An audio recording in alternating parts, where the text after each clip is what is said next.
ना थके अभी पैर, ना अभी हिम्मत हारी है, हौसला है ज़िंदगी में कुछ कर दिखाने का, इसलिए अभी भी सफ़र जारी है, इसलिए अभी भी सफ़र जारी है।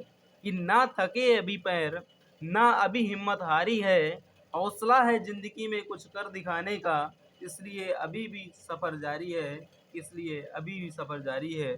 तो दोस्तों, इसी जोश और जुनून के साथ, इसी मोटिवेशनल थॉट के साथ शुरू करते हैं आज की क्लास। दोस्तों, आपने थंबनेल में देख लिया होगा कि आज हम बात करेंगे कि तारे का निर्माण कैसे होता है। दोस्तों, आज हम बात करेंगे कि तारा कैसे बनता है। तो सबसे पहले तारे के निर्माण में हम बात करते हैं कि आदि तारा का निर्माण कैसे होता है। आदि तारा का निर्माण।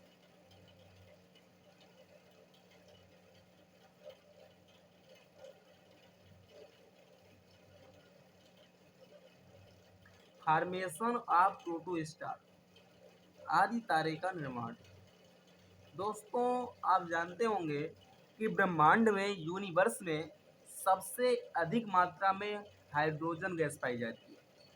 ब्रह्मांड में अर्थात यूनिवर्स में जो है सबसे अधिक मात्रा में हाइड्रोजन गैस पाई जाती है। तो आज बात करते हैं आदि तारे के निर्माण की। Formation of protostar.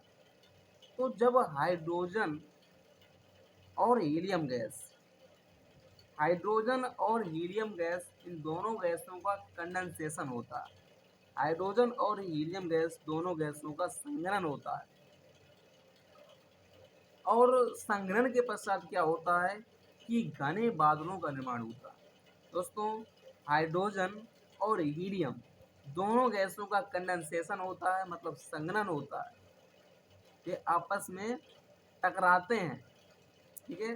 तो इसके पश्चात क्या होता है, घने बादलों का निर्माण होता है। घने बादलों का निर्माण होता है। घने बादलों का निर्माण होता है। जैसे जैसे दोस्तों इन बादलों का आकार बढ़ता जाता है, क्या, जैसे जैसे इन बादलों का आकार बढ़ता जाता है, तो इन जो बादल हैं, बादल, जैसे जैसे बादलों का आकार बढ़ा, तो इनके अणुओं के बीच क्या करने लगता है, ग्रेविटेशनल फोर्स भी बढ़ने लगता है। जैसे ये अणु है, हाइड्रोजन और हीलियम,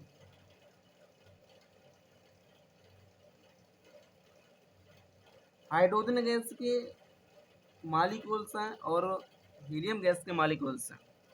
इन दोनों गैसों के मालिक्यूल्स के बीच क्या होता है, संघनन होता है, कंडेंसेशन होता है। जब दोनों गैसों, हाइड्रोजन और हीलियम गैसों के अणुओं के बीच क्या होगा, संघनन होगा, तो क्या होता है, बादलों का फॉर्मेशन होता है, घने बादलों का निर्माण होता है। ये दोनों दोनों कंडेंसेशन कहेंगे, आपस में मिलेंगे, तो मिलने से क्या होगा, घने बादल बनेंगे। इस तरह से घने बादल बनेंगे। और जैसे जैसे इन बादलों का आकार बढ़ता गया, इनके अणु मिलते गए, और क्या हुआ कि इन बादलों का आकार बढ़ता गया। क्या है, जैसे जैसे इन बादलों का आकार बढ़ता गया, तो इनके जो अणु हैं, इन अणुओं के बीच जो है ग्रेविटेशनल फोर्स मतलब गुरुत्वाकर्षण बल भी बढ़ता जाता है, जिसके कारण बादल सिकुड़ता जाता है। अब ये जब बल बढ़ेगा दोस्तों, इन अणुओं के बीच जब ग्रेविटेशनल फोर्स बढ़ेगा, ये मान लें ये अणु है और ये अणु है, ये अणु है और ये अणु है, ये अणु है, ये अणु है, इनके बीच जब ग्रेविटेशनल फोर्स बढ़ेगा, तो ये आप आपस में पास पास आएंगे। ग्रेविटेशनल फोर्स एक प्रकार का क्या होता है, आकर्षण बल होता है। तो जब ये ग्रेविटेशनल फोर्स इनके आपस में बढ़ेगा, तो क्या होंगे, ये ऑब्वियसली बात है कि ये क्या होंगे, सिकुड़ेंगे। फिर ये क्या होंगे, सिकुड़ेंगे। और इस तरीके से क्या होता है, प्रोटो स्टार मतलब आदि तारे का निर्माण होता है। दोस्तों, एक बार फिर रिपीट करता हूँ कि आदि तारे का निर्माण क्या होता है। आदि तारा चमकता नहीं है। आदि तारे के बाद फिर फॉर्मेशन होता है किसका, स्टार का।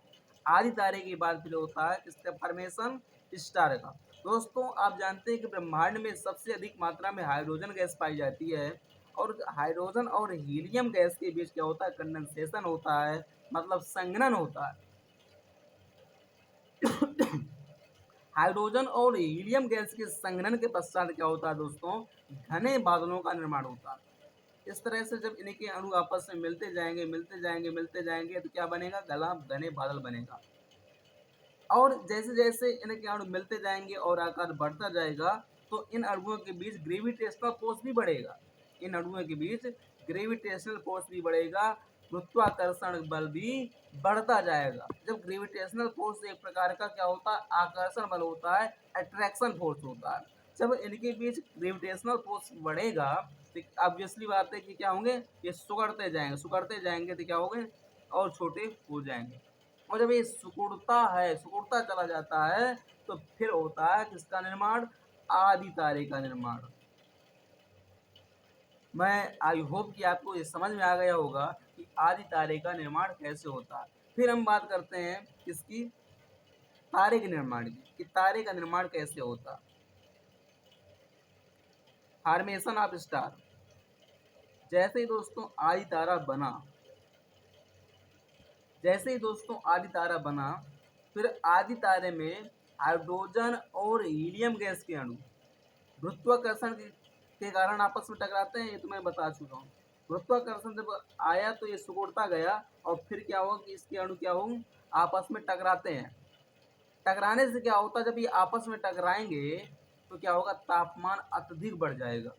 दोस्तों जब दो पत्थर को आपस में टकराया जाता है तो उनसे चिंगारी निकलती है, मतलब उनका तापमान बढ़ता है। जब इनके अणु आपस में क्या होंगे, टकराएंगे तो इनका तापमान अत्यधिक बढ़ जाता है, जिसके पश्चात आदि तारे से जब तापमान बढ़ा तो आदि तारे से प्रकाश निकलने लगता। जब ये अणु आपस में टकराएंगे तो क्या होगा, प्रकाश उत्सर्जित होगा और हीट भी निकलेगी, ऊष्मा भी निकलेगी और प्रकाश भी निकलेगा। लाइट और हीट जब ये चमकने लगता है, प्रकाश उत्सर्जित करने लगता है, तो फिर यही स्थिति हमारी क्या होती है, ये तारा कहलाने लगता है। अब इसी को हम सामान्य भाषा में क्या कहते हैं दोस्तों, इसी को हम सामान्य भाषा में तारा कहते हैं।